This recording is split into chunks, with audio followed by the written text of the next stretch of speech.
할렐루야. 미국의 존슨 대통령에 대한 여러 가지 많은 일화가 있습니다. 그 중에 유명한 일화 중에 하나가 무엇이냐면은 이 존슨 대통령이 사람을 채용할 때에 분명한 기준을 가지고 사람을 채용했다는 것입니다. 근데 그 분명한 기준이 무엇이냐면은 너무 빨리 출세한 사람들은 채용하지 않았다는 거예요. 사람을 등용해서 쓸 때에 그런가 하면은 인생에 실패의 경험이 별로 없었던 사람들, 그냥 뭔가 쭉쭉 잘 나갔던 사람들, 이런 사람들은 세상 사람들이 굉장히 선호하고 높이 있는 경우가 많은데 존슨 대통령이 사람을 채용할 때에는 인생의 스승 실패를 경험하지 못했던 사람들, 이런 사람들을 채용해서 다 제외했다는 것입니다. 그 이유는 무엇이냐면은 너무 빨리 출세한 사람은 자만에 빠지기 쉽다는 겁니다. 그런가 하면 인생의 실패를 모르고 인생에 쓸 수 있는 어떤 쓴맛을 알지 못하는 그런 사람들은 다른 사람을 이해할 줄 모르고 또 다른 사람의 아픔에 대해서 공감하지 못한다는 거예요. 그렇기 때문에 이런 사람들을 이제 분명한 채용 기준을 가지고서 채용하지 않았다라는 유명한 일화가 있습니다. 오늘 우리에게도요, 인생을 살아가면서 우리의 삶에 많은 아픔들이 있고 우리를 찌르는 가시들이 있습니다. 또 그러니까 인생의 실패로 인해서요, 내 삶을 찌르는 듯한 그러한 고통과 괴로움들도 있습니다. 사람들이 다 웃고 살아야지만은요, 그러나 깊은 삶의 부분들을 같이 살펴보면은요, 누구나 다 아픔을 가지고 있습니다. 그걸 별로 티를 내지 않고 드러내지 않고 살아가기 때문에 그렇지, 아픔이 없는 가정이 어디 있습니까? 가시가 없는 인생이 어디 있겠습니까? 다 아픔이 있고 다 가시가 있습니다. 그런데 중요한 것은요, 동일한 아픔과 가시는 아니랄지라도 나름대로의 아픔과 가시를 가지고 살아가는데, 이런 아픔과 가시와 또 어떤 쓰신 실패의 경험들, 고통을 가지고 살아가게 될 때에 두 부류의 사람들로 나눠볼 수 있다는 거예요. 한 부류 사람들은요, 그 고통 때문에 맨날 눈물 짓고 좌절하고 절망 가운데 주저앉아 있는, 그리고 다른 사람을 향해서 늘 야속하다고만 얘기하는 불평과 불만으로 가득 차 있는 그런 삶을 살아가는 사람이 있는가 하면은, 다른 사람은요, 믿음으로 예수 그리스도를 믿는 믿음 안에서 그 모든 아픔과 자신을 찌르는 삶의 가시들을 극복하고 하나님의 은혜로 극복하고, 그 가시보다 더 넘치는 은혜를 주시는 하나님의 은혜로 그 가시를 극복하고 하나님께 영광을 돌리는 사람들이 있다는 사실입니다. 할렐루야. 오늘 이 아침 나와서 하나님께 예배하는 우리 성도님들이 다 이런 부류에 속해 있는 믿음의 사람인 줄 믿습니다. 또 되기를 주님의 이름으로 축원합니다. 오늘 본문에 기록한 이 본문의 말씀을 하고 있는 이 바울은요, 그의 인생에도요, 위대한 그가 사도였습니다. 그러나 그에게 그를 고통스럽게 만들고 때로는 절망하게 만들고 좌절하게 만드는 찌르는 가시가 있었다라는 것을 오늘 본문을 통해서 말씀하고 있습니다.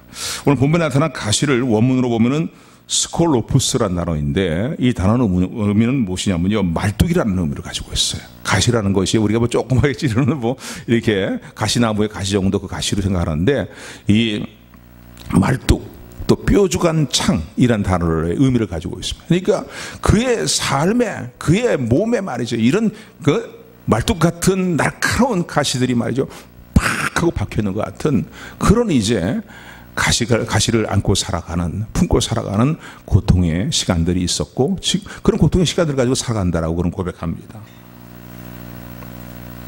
자신이 다른 사람들에게 안수하고 기도할 때에, 주의 이름으로 기도할 때에 많은 병자들이 치유되는 역사들이 나타났습니다. 많은 사람들의 문제들이 해결되는 그런 논란이 일어났음에도 불구하고 자신에게는 해결할 수 없는, 치료받을 수 없는 자신의 삶에 주어진 가시로 인하여서 정말 많은 눈물과 고통의 시간들을 보내었다라고 바울은 그렇게 고백합니다. 그래서 이 바울은요, 이런 가시를 가지고 일평생을 살면서 사역을 감당을 했는데, 그럼 이 바울에게 있었던 가시는 무엇이었냐 이거예요. 다른 사람을 위해서 기도하면 다른 사람의 병이 낫고 막 치료되는 역사들이 막 나타나는데도 바울에게는 하나님께서 치료 방선을 바라주지 아니하시고 여전히 가시를 안고 사역을 감당하도록 그렇게 하나님은 내버려 두셨다는 겁니다. 우선 바울에게 있었던 가시는 무엇인가를 우리가 생각해 봐야 됩니다. 뭐 많은 신학자들마다 또 많은 분들이 여러 가지 다양한 의견들을 얘기합니다. 그런데 대체적으로 공감이 가는 내용들은 무엇이냐면은 그가 주님을 믿지 아니하고 오히려 주님을 대적하면서 핍박자여 폭행자로서 회방자로서의 삶을 살아갈 때에, 그래서 다메섹까지 가서 예수님을 믿는 성도들을 잡아서 옥에 가두고 죽이려고 가는 도중에 큰 빛 가운데 그게 찾아오신 주님을 만나게 됩니다. 그때의 큰 광채로 인하여서요, 바울이, 그때는 사울이었죠, 이름이요. 사울이 눈이 일시적으로 멀게 되었습니다. 나중에 눈을 하나님의 은혜로, 주님의 은혜로 다시 뜨게 되었지만은요, 일시적으로 눈을 이제 멀게 되었습니다. 그래서 많은 사람들이 생각하기를, 추측하기를 그때에 발생한 안질, 눈병으로 인하여서 일평생 그는 안질로 인한 고생을 하면서 살아갔을 것이다. 그래서 바로 있었던 가시는 이러한 어떤 안질, 눈병이 아니었겠는가라는 그런 이제 이야기를 합니다. 사람이 눈이라는 게 그렇잖아요. 저도 이 백내장 수술을 했는데, 수술하기 이전에는요, 참 성경을 봐도 그렇고 뭐 이렇게 상당히 불편한 게 한두 가지가 아니더라고요. 더구나 운전을 할 때는요, 우리 집사람 속이고 운전을 좀 했는데 한동안. 근데 걱정할까봐 그랬는데요. 참 이러한 눈이라는 게 굉장히 중요하다는 걸 느끼게 됩니다. 그런데 사역을 감당하면서 뭐 이것저것 다니면 온 지역을 다니면서 사역을 감당해야 되는데 눈에 안질이 있다면은요, 얼마나 고통스러웠겠습니까? 얼마나 힘들었겠습니까? 이것만 없다면은 뭔가 좀 더 활활 날면서 말이지 힘있게 사역을 감당할 수 있을 텐데 말이죠. 근데 어떤 때는 자신의 몸에 있는 가시로 말미암아서요, 자신의 마음껏, 자신의 어떤 의욕껏 주의 일을 감당하지 못했던 경우가 한두 번이 아니었을 것입니다. 또 어떤 분은 그런 얘기를 합니다. 뭐 간질병이었다고 표현하는 분도 있고요, 그리고 이야기하는 분도 있고, 어떤 분들은 뭐 두통이다, 뭐 여러 가지 많은, 바울이 안고 있던 가시가 무엇인가, 어떠한 질병이었는가라고 추측하는 사람도 있습니다. 또 어떤 분들은 오히려 이런 추측을 하는 분도 있어요.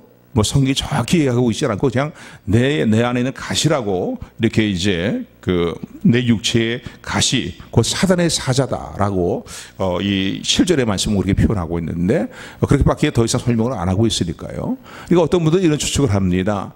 바울이 일평생 결혼하지 않고 홀로 살았잖아요.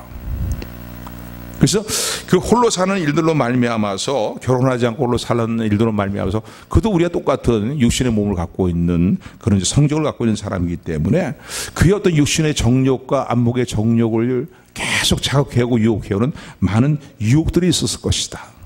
그런 유혹이 일어날 때마다 끊임없이 싸우는 그런 어떠한 삶의 가시가 있었을 것이다 라고 그렇게 추측하기도 합니다. 보면은 뭐 우리나라에도 뭐 어떤 목사님은 홀로 살면서 사역을 잘 감당하면서 그런 목사님이 있다는 얘기를 듣습니다. 근데 그분이 때로는 그런 얘기를 해요. 밤 시간이 된다든가 아니면 뭐 어떤 그런 특정한 시간들일 때문요, 자기에게 파고드는 끊임없는 어떤 유혹과 육신의 정욕과 안목의 정욕에 끌리는 그런 마음 때문에 치열한 싸움을 싸우면서 밤을 꼬박 새는 날들이 있다라는 그런 이야기를 들어보니까, 혹시 이런 추측으로 바울이 있었던 가시는 이런 가시가 아니었겠는가라는 추측도 그래 일리가 있는 이야기 같다라는 생각이 들기도 합니다. 어쨌든 정확히 바울의 육체의 가시가 무엇인지, 사단의 사자가로서 그의 삶에, 그의 몸을 박혀서 그의 삶을 괴롭히는 그 가시가 무엇인지는 정확히 알 수가 없지만은요, 이 가시가요, 우리 삶에도 마찬가지. 저와 여러분들 나름대로의 삶에 가시가 있습니다. 나를 찌르는 가시가 있어요. 뭐 인간관계에 꼬이는 문제라든가, 또는 뭐 내에 처해 있는 어떤 삶의 환경으로 말미암아서라는 일들이라든가, 또 육신의 정욕과 안목의 정욕과 이성의 자랑치는 일에 너무 마음을 빼앗겨 버리는 그런 육신의 가시라든가 말이죠. 뭐 여러 가지 많은 우리 삶을 찌르는 가시들이 있습니다. 자녀의 문제라든가 말이죠. 그런데 이런 가시가 언제 더 아프게 느껴집니까? 언제 더 심하게 우리 마음에 갈등을 가져오고 우리 삶을 괴롭힙니까? 늘 우리가 체험하는 거잖아요. 주님의 뜻대로 좀 잘 살아보려고, 바르게 살아보려고 마음을 먹으면요, 이 가시의 찌름이 더 강하게 느껴지는 경우가 많습니다. 치열한 어떤 이 가시를, 이 문제를 품고서는 고통하면서 영적인 갈등을 겪는 그런 경우를 우리는 종종 많이 체험하게 됩니다. 자, 그렇다면은요, 이 바울에겐 바울 나름대로의 가시가 있었다면 우리의 삶에도 이런 가시가 있을 수가 있습니다. 그럼 오늘 본문을 통해서 우리가 하나님 우리 주시는 메시지가 무엇입니까? 바울은, 믿음의 선진이었던 바울은, 나의 종 바울은 이런 육체의 가시를 안고 어떻게 이 가시를 극복하며 사역을 감당하며 나에게 영광을 돌렸냐고 말씀하시는, 교훈하시는 하나님의 음성을 저와 여러분의 심령 가운데 다 들려오는 은혜가 있게 되기를 주님으로 축원을 드립니다. 어떻게 바울이 자신의 이 가시를 극복했습니까? 첫 번째는요,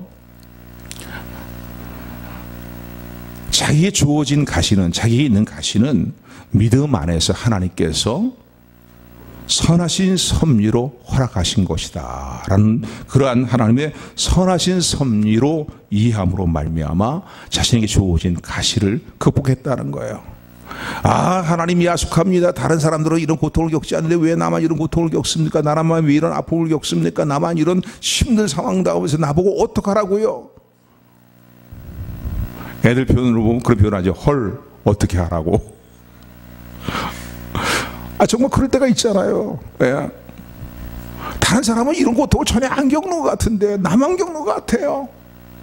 뭔가 더 충성하며 살아보려고 하면은요, 꼭 이 가시 찔려갖고서는 일단 스톱 하고 말아요. 잘 나가는 것 같다가 그냥 콱 찔려서 하고서는요, 걸리고 뭐 거의 스톱하고 말아요. 바울은요, 자신에게 주어진 가시, 육체의 가시, 사단의 사자라고 표현하는 이 가시를 어떻게 극복했냐면은, 이 가시가 내게 있는 것은 선하신 하나님께서 하나님의 선하신 뜻을, 섭리를 내 삶 가운데 이루어주시기 위해서 허락하신 가시다 라고 이해를 했다는 거예요. 할렐루야. 그러니까 오늘 우리 삶에 우리 찌르는 가시에 대해서 왜 나만 이런 고통 가운데, 괴로움 가운데 있습니까? 하고 말할 것이 아니라, 나를 사랑하시는 하나님의 사랑에 대한 끝까지 신뢰하는 믿음을 놓치지 않는 저 여러분들이 되기를 소원합니다. 그렇다면 우리가 깨닫게 되는 것은 무엇입니까? 여기는 분명히 하나님의 뭔가 선하신 뜻이 있을 것이다라는 거예요. 하나님의 선하신 섭리가 있을 것이다. 이 아픔을 통해서, 나를 찌르는 이 고통스러운 문제를 통해서 내게 선을 이루시는 하나님의 선하신 섭리가 반드시 있을 것이다. 하나님의 선하신 섭리를 이해하고 이 가시를 극복해 나가는 저 여러분들이 되기를 주님으로 축원을 드립니다. 오늘 7절의 말씀에, 우리 7절 말씀 같이 합독합니다. 시작. 계시를 받은 것이 지극히 크므로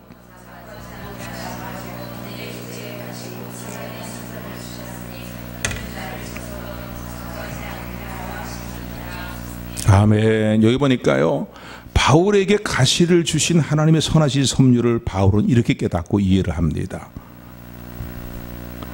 자신에게 주신 은혜가 너무나 큰 은혜였다는 거예요. 큰 은혜라는 거예요. 그래서 우리 보면 7절에 보면 여러 계시를 받은 것이 지극히 크므로 그랬어요. 계시라는 게 뭡니까? 감추어진 하나님의 비밀한 것을 우리에게 밝히 드러내 보여주시는 거예요. 그런데 바울에게 이 놀란 계시를, 큰 계시를 많이 주셨다는 겁니다. 그는 삼천까지 가서 보고 온 사람 아니에요. 그렇잖아요? 셋째 하늘까지 가서 하나님 부르심을 받아갖고 올라가서 그 셋째 하늘의 영광을 다 보고 온 사람이란 말이에요. 받은 계시가 너무 크기 때문에 자칫하면 자기가 자고할까봐 하나님께서 내 육체의 가시를 두셨다는 거예요. 사단의 사자 가시를 그냥 그대로 제거하지 않고 내버려 두셨다는 거예요. 하나님의 선하신 섭리가 있음을 내가 믿습니다. 깨닫습니다라고 고백합니다. 할렐루야. 오늘 저 여러분들 육체 가시를 극복해 나가는 중요한 그 방법이 무엇이냐면, 어떤 삶의 상황에서도 절대적으로 하나님의 선하심을 놓치지 않는 믿음을 붙드는 저 여러분들이 되기를 소원합니다. 욥이 당한 고난을 너희가 알거니와 또 그에게 주신 결말을 너희가 안다는 거예요. 그래서 야고보서 5장에 뭔가 정리하잖아요. 욥기의 내용을 총정리해서 얘기하잖아요. 하나님은 가장 자비로우시고 선하신 분이라는 거예요. 할렐루야. 할렐루야. 욥기를 보면 욥이요 초반부에 얼마나 고통스러워서 괴로워하면서 하나님 왜 나에게만 이런 고통을 주신가? 내가 남보다 내가 죄가 없다고 얘기할 수는 없어요. 하나님 앞에, 거룩하신 하나님 앞에 나는 절대 모든 일절 깨끗하며 얘기할 수 있는 존재가 누가 있겠습니까? 다 허물인 존재지만 다른 사람과 비교해 볼 때에 더 큰 죄가 있는 것은 아니지 않습니까?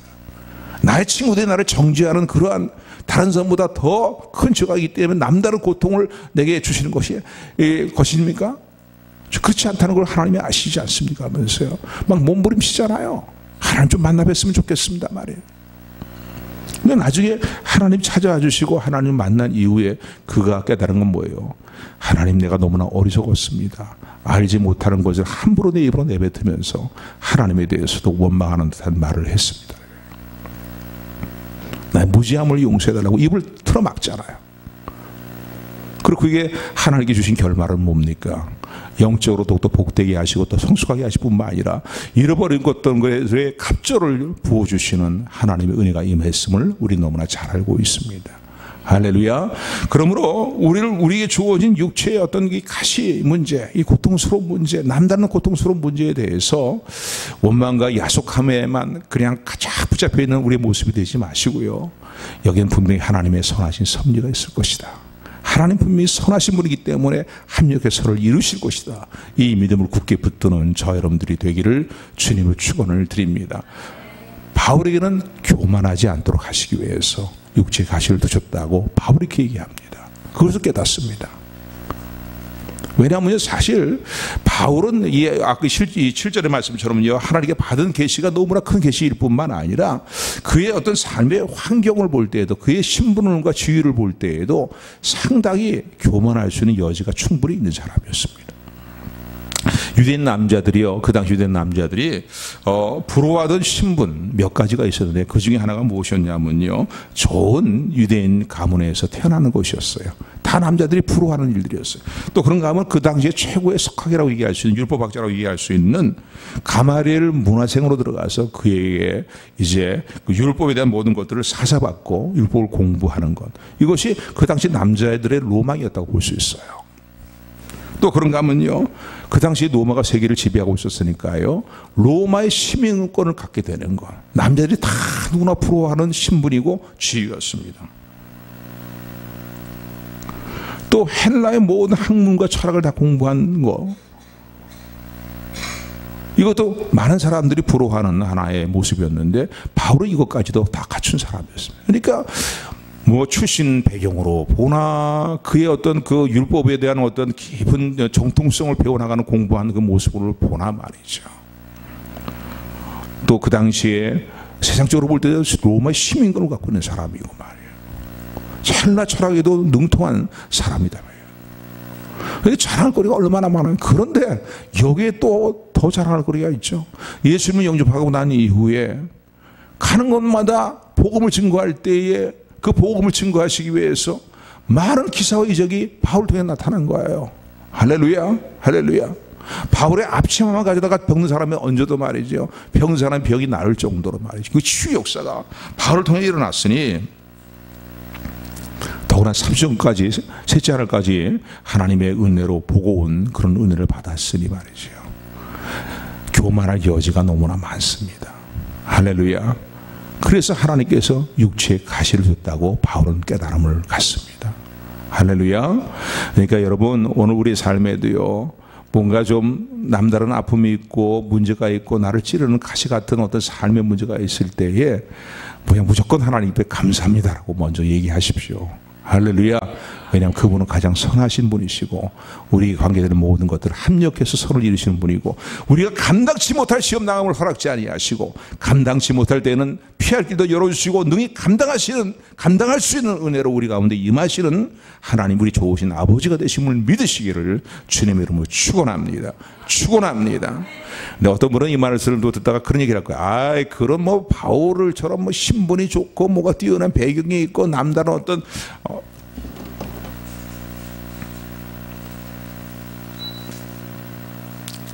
남다른 어떤 그런 상황이니까 바울이야 자고하지 말라고 그렇게 하나님 가시를 주신 것이지만은, 가시를 그냥 내버려 두신 것이지만은, 나는 나는 아무것도 잘한 것이 없는 사람이에요.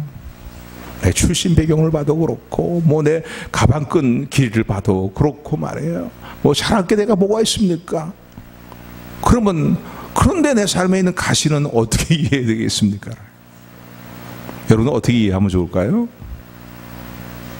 거기도 하나님의 선하신 섭리가 있어요. 할렐루야, 할렐루야. 교만할 여지가 없는 나지만은요, 교만하지 말라고 허락하시는 가시보다는 내버려 두시는 가시가 아니라 더욱 너 힘들지 어려운 거 안다. 그러니 나를 더욱 의지해라. 한번 따라서 그러니 더욱 나를 의지하여라. 나에게 더 소망을 두고 살아라. 이게 하나님의 우리를 향하신 선하신 섭리예요. 할렐루야. 저는 종종 그럴 때가 있어요. 남보다 내 자신이 너무나 못나 보이고 너무나 다른 사람 다 이렇게 잘 저렇게 하는데 왜 나는 유독 이렇게 못하는가 말이지. 나는 왜 이게 다른 사람이 다 있는 거 나에게 부족한 거 없는가 말이야. 어떨 때 내가 볼 때는 너무나 한심스럽고요. 어떨 때는 참 왜 이 모습이 됐는가라고 생각이 들 때도 있는데 그럴 때마다 그런 생각을 갖습니다. 그래, 당신들은 저런 뛰어나게 갖고 있는 그것을 가지고 또 그렇게 인생을 즐기면서 또 인생의 일들을 이루어 나가면서 사십시오. 나는 부족하고 없는 것을 느끼기 때문에 더 하나님을 의지할 수밖에 없습니다. 나의 연약함을 하나님께 고백하며 더 하나님께 매달릴 수밖에 없고 하나님께 의지할 수밖에 없습니다. 할렐루야. 그런데 그 결과는 항상 하나님은요, 좋은 것으로 역사하시더라고요. 내게 없는 것을 채워주지는 않으시는 경우도 많아요. 내게 부족한 것을 메꿔주지 않는 경우가 많아요. 그런데 하나님은 그런 것을 통해서 말이죠, 나에게 더 신령한 은혜를 주시고 더 믿음을 더하시는 은혜를 함께 하시고 또 하나님을 의지하는 마음을 갖게 하시는 놀라운 신령한 은혜를 주시는 것을 늘 종종 체험합니다. 할렐루야. 가시가 있습니까? 여러분 삶에 갖고 있는 아픔이 무엇입니까? 그 가시를 통해서 내게 합력의 선을 이루시는 하나님의 선하신 섭리를 신뢰하고 믿고 그 하나님의 섭리를 이해하고 믿음으로 말미암아 내 삶에 있는 가시를 극복해 나가는 삶을 살아가는 저 여러분들이 되기를 주님의 이름으로 축원을 드립니다. 두 번째, 바울은 또 이 자기의 주어진 가시를 어떻게 극복했냐면요, 우리 잘 알고 있는 내용이죠. 어려운 시험 당할 때 기도했나요? 주가 함께 당하시면 능히 이길. 다 같이 기도는 우리 안식. 기도는 우리의 온식. 빛으로 인도하리. 앞이 캄캄할 때 기도 잊지 마세요. 아멘, 아멘, 아멘. 그래요.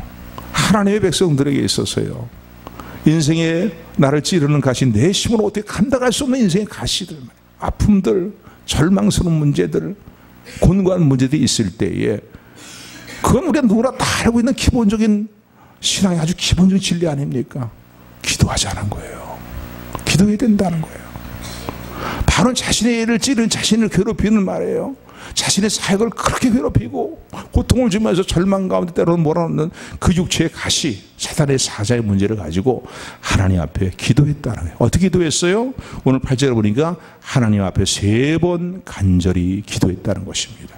우리 8절 9절 말씀 같이 합독합니다. 시작. 이것이 나에게서 떠나기 위하여 내가 3번 주께 간구하였더니 나에게 이르시되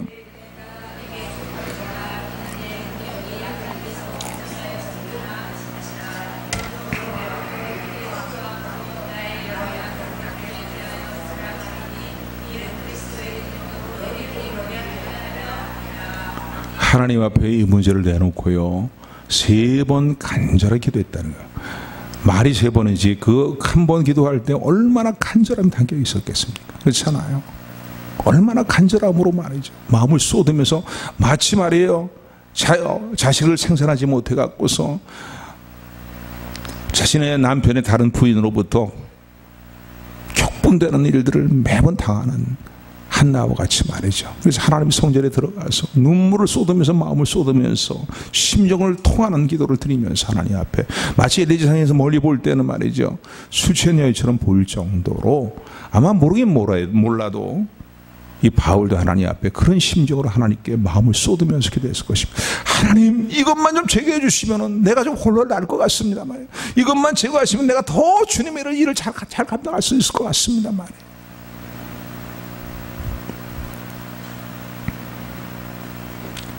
기도하면 반드시 하나님의 응답은 우리에게 임합니다. 아멘, 아멘. 하나님의 음성을 듣고자 기도하면은 그랬잖아요. 하나님은 귀를 기울이시고 나의 기도를 들으신다는 거야. 그리고 깊은 웅덩이와 절망 가운데 나를 끌어올리시는 은혜로 함께 하시는데 내가 원하는 것으로 응답하실 때도 있고 내게 가장 유익이 되도록 응답하시고 역사하시는 것도 있다는 사실을 놓지 말고 기억하는 저 여러분들 되기를 소원합니다. 하나님의 응답이 임했어요. 바울아, 그렇지. 너에게 있는 그 육체의 가시로 인해 너무나 힘들지. 나의 사역을 감당하는 충성스러운 나의 종아, 내가 이제 너의 가시를 쑥 뽑아갖고서 너를 시원하게 해줄게. 더 충성스러운 일꾼이 되어라. 이러실 수 있잖아요. 그런데 응답은 전혀 다른 응답이었습니다. 어떻게 응답이 왔어요? 바울아, 나의 은혜가 너에게 족하도다. 나의 은혜가 너에게 족하도다. 나의 은혜가 너에게 족하도다. 이는 나의 능력이 약한 데서 온전하여짐이라. 이는 나의 능력이 너의 그 약한 데서 온전하게 나타난다는 거야. 영광을 하나님 받으신다는 거야. 너의 약함을 통해서.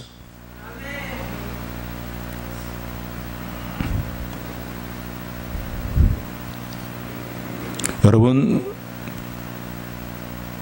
삶에 이런 가시 문제를 가지고서요, 원망하고 불평하고 야속해하면서 있어서 문제가 해결된 적이 있습니까? 나만 손해보는 거예요. 나만 손해보는 거예요. 하나님, 오늘 새벽에도 그런 말씀을 함께 나눴는데요, 예수님이 계시기 때문에 우리에게는 절망이 없어요. 할렐루야. 어떠한 절망 가운데서 우리는 소망을 이야기해야 돼요. 왜요? 그분이 살아계시기 때문입니다. 할렐루야, 할렐루야. 그 사실을 내가 믿는다면은요, 어떻게 해야 되겠어요? 그 내 연약한 문제와 나의 고통의 문제와 가시의 문제를 가지고 주님께 나가야 된다는 거예요. 전심으로 나가야 된다는 거예요. 할렐루야. 근데 바울이 그렇게 기도했는데 하나님의 응답은 전혀 다른 응답같이 응답이 임했어요. 기도할 때에 자신의 육체에 가시를 주신, 또 하나의 허락해 두신 하나님의 또 하나의 다른 이유를 바울은 깨닫게 됩니다. 그것은 무엇입니까? 교만하지 않고 겸손하게 하실 뿐만 아니라 내 연약한 바울의 연약한 부분을 통해서 강하게 능력으로 역사하고 그를 사용하셔서 그를 통해 영광을 받으시는 하나님의 섭리를 깨닫게 됩니다. 할렐루야. 그래서 하나님의 음성이 들려오는 거예요. 바울아, 바울아, 너의 은혜가 족하다는 거예요. 왜 족한 줄 아니? 네가 그 연약한 그 가시로 인해서 더 이상 어떻게 나는 할 수가 없습니다. 이 가시 문제 때문에 나는 항상 걸립니다라는 그 연약한 가운데 나의 긍휼이 임하고 나의 능력이 임하고 나의 사랑이 임하고, 그래서 나의 능력으로 네가 그 가시를 뛰어넘는 능력 있는 사역을 감당할 수 있음을 내가 보여주기 때문이다. 내가 너에게 그 가시를 뛰어넘고 능력 있게 나에게 영광을 돌릴 그런 은혜를 내가 너에게 부어주기 때문이라는 거야. 나의 은혜가 너에게 족하니라는 거야. 할렐루야. 우리 철로역정을 지은 분 잘 알고 있죠, 그죠? 존 버년인데, 이 철로역정을 지은 이 존 버년이 어느 때에 이 철로역정을 저수를 하게 되었냐면요, 복음을 증거하다가 그랬을 때입니다. 감옥에 수감되어서 있을 때에, 이때에 너무너무나 억울하니까요. 하나님, 너무 억울합니다. 내가 왜 이렇게 수감을 당해서 여기 있어야 됩니까? 여기 있으면 무슨 복음을 전합니까? 내가 전도로서 그동안 그 전도자로서 얼마나 많은 하나님께 영광을 돌리고 많은 영혼도 주님께로 인도하는 일을 감당해 왔습니다. 그런데 나를 이렇게 옥에 가둔 상태에 그냥 내버려 두신다면은 하나님, 어떻게 복음을 전합니까? 내가 또 무고하게 지금 거기 갇혀 있는 걸 하나님이 아시지 않습니까? 하나님께 막 탄원을 올리는데 3번 바울과 같이 말이죠, 동일한 하나님의 음성을 들었다고 하잖아요. 존 버년, 아들아, 나의 은혜가 너에게 족하니라. 나의 은혜가 너에게 족하니라. 아들아, 나의 은혜가 너에게 족하니라. 그 다음부터는요, 이 존 버년은요, 비록 감옥에 갇히는 상황이지만은 이 상황을 통해서 하나님 뭐가 이루실 일들이 있는 것을 깨닫게 되고, 그리고 그 정말 우리 기독교의 고전 중의 고전 아닙니까? 명작 중의 명작 아닙니까? 솔로 역정을 저술하게 되었다는 거예요. 존 밀턴이 신라고를 저술하게 될 때에도 바로 이런 어떤 육체의 가시와 고통 가운데 있을 때에 저술을 하게 됐어요. 존 밀턴이 젊은 시절에 잘 나가다가요, 40대 넘어가면서요, 아주 극한 시련에게 찾아왔습니다. 자신의 어떤 직위도 다 실추돼 버리는 그런 상황 가운데서 엎친 데 덮친 격으로요, 고난이 올 땐 여러분 여러 고난이 겹쳐서 오잖아요. 야고보서 1장에서 말하고 있는 것처럼 한두 가지 고난이면 좀 견뎌볼 만한데 이거 막 겹쳐오면 이거 어떻게 감당하라고 그런 상황이라고요. 실명까지 하게 되었어요. 그런데 놀라운 것은요, 그 실명 가운데서 그는 위대한 일을 하나님의 은혜로 말미암아 하게 됩니다. 기독교의 명작의 명적증이라고 얘기할 수 있는 신라곤을 그때 저술을 했어요.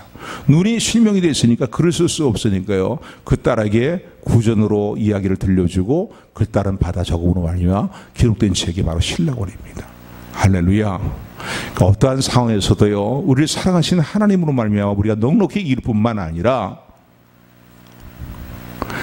그것을 그를 넉넉히 넘고도 넘어서 말이죠, 주의 뜻을 이루어나가며 주님께 영광을 돌리게 하시는 하나님의 큰 내가 당면한 가시보다 문제보다 더 큰 은혜를 주심으로 말미암아서 그걸 넘어가게 하시고 하나님께 영광을 돌리게 하시는 하나님의 은혜가 반드시 임한다는 사실을 믿으시기를 주님으로 축원을 드립니다. 어떤 때 이런 은혜가 임해요? 기도할 때에.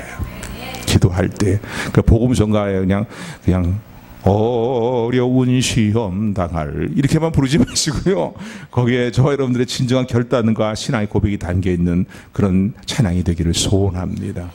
기도할 때에 내가 당면한 문제보다 더 큰 은혜, 그 문제를 넘게 넘기고도 그 문제를 극복하고 남을 수 있는 은혜를 하나님은 항상 예배하고 계시고 그 은혜로 우리 가운데 역사하심을 믿으시기를 주님의 이름으로 축원을 드립니다. 그래서 이렇게 하나님의 선하신 섭리로 자기에게 주어진, 자기에게 있는 가시를 이해할 뿐만 아니라 그 가시의 문제를 놓고 하나님 앞에 기도하게 될 때에 바울은요, 어두운 자아성을 갖고 살았던 바울의 모습이 밝은 자아성으로 바뀌게 되었습니다. 할렐루야. 이스라엘아 여수로나 너는 행복한 자로다 라고 말씀하시는, 여수로는 이스라엘 백성들을 하나님 부르시는 어떤 애칭이에요. 애칭인데 오늘 우리에게도 동일하게 말씀하고 계시죠. 여수로나, 나의 사랑하는 여수로나. 할렐루야. 나의 사랑하는 이산숙 집사 여수로나. 할렐루야. 아멘. 뭐 다 해요. 다 지금 한 분만 맨 앞에 있으니까 지금 부르는데 우리 김경욱 집사님 한번 불러드려야 되나? 나의 사랑하는 김경욱 집사 여수로나. 아멘. 오늘도 주님의 권사님들 좀 나중에 할게요. 이제 설교 시간이 길어지니까. 예. 자, 그런데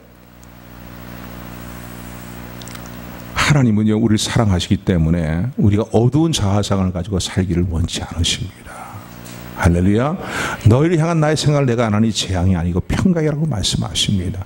너희 장래에 소망을 주는 생각으로 말씀하고 계십니다. 그러므로요, 우리가 하나님 앞에 하나님의 선하신 섭리를 믿고 선하신 섭리로 내게 주어진 가시를 이해하고 합력의 선을 이루실 하나님을 신뢰하는 가운데 기도하면은요, 하나님 우리의 삶 가운데 역사하십니다. 아멘. 내 문제를 그냥 쑥 뽑아버리시든지 아니면은 말이죠, 그대로 내버려 두시라도 그걸 넘겨서 넘어갈 수 있는 말이죠. 그래서 내게 유익이 되도록 역사하시는, 더 큰 유익이 되도록 역사하시는 은혜로 역사하심을 믿으시기를 주님으로 축원을 드립니다. 그래서 어두운 자아상이 바뀌었어요. 오늘 본문의 말씀 보시기 바랍니다. 9절 10절 말씀이에요. 우리 9절 10절 말씀 같이 합독합니다. 시작. 나에게 이르시되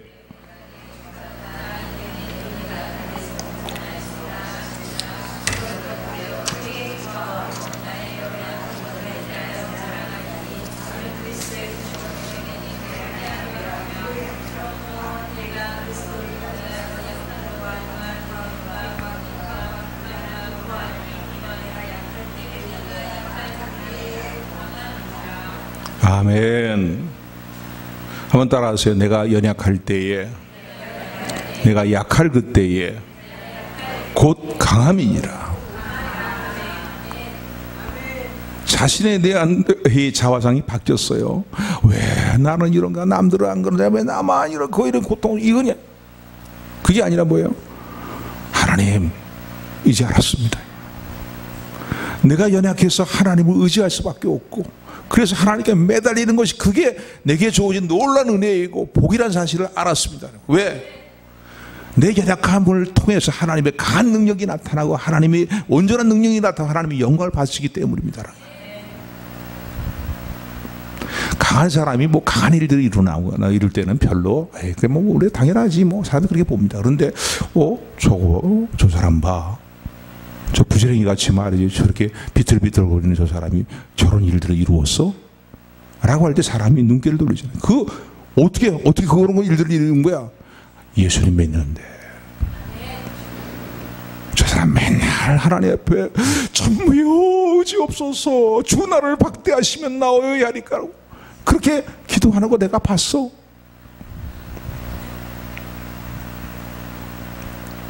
약할 때 나의 능력이 온전하여짐이라, 너에게 온전히 나타납니다. 이 사실을 깨닫게 되니까요, 이야, 나 정말 복 있는 사람이야.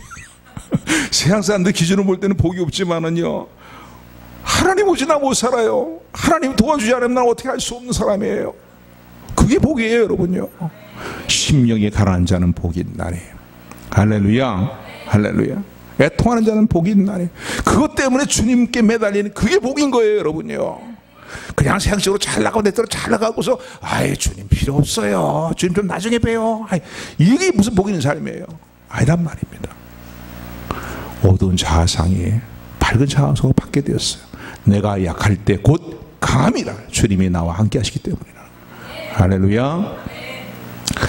아픔과 인생의 가시 문제를 가시 않고 살아가는 사람은 아무도 없습니다.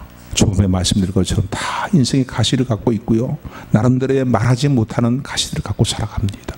아픈 문제를 갖고 살아갑니다. 그러나 오늘 우리는 다르게 살아야 됩니다. 어두운 자아상을 가지고 살아가는 것이 아니라, 얘야 내가 너를 참으로 도와주리라, 너를 치러서 버리지 아니하였노라, 하나님을 사랑하는 자 그때로 부르심을 입은 자들에게 모든 것을 함께 선을 이루시리라, 내가 참으로 나의 의로운 온손으로 붙들리라. 네가 약할 때 나의 능력이 나타납니다. 내가 너와 함께하는 나의 강한 능력이 너를 통해서 역사하느니라.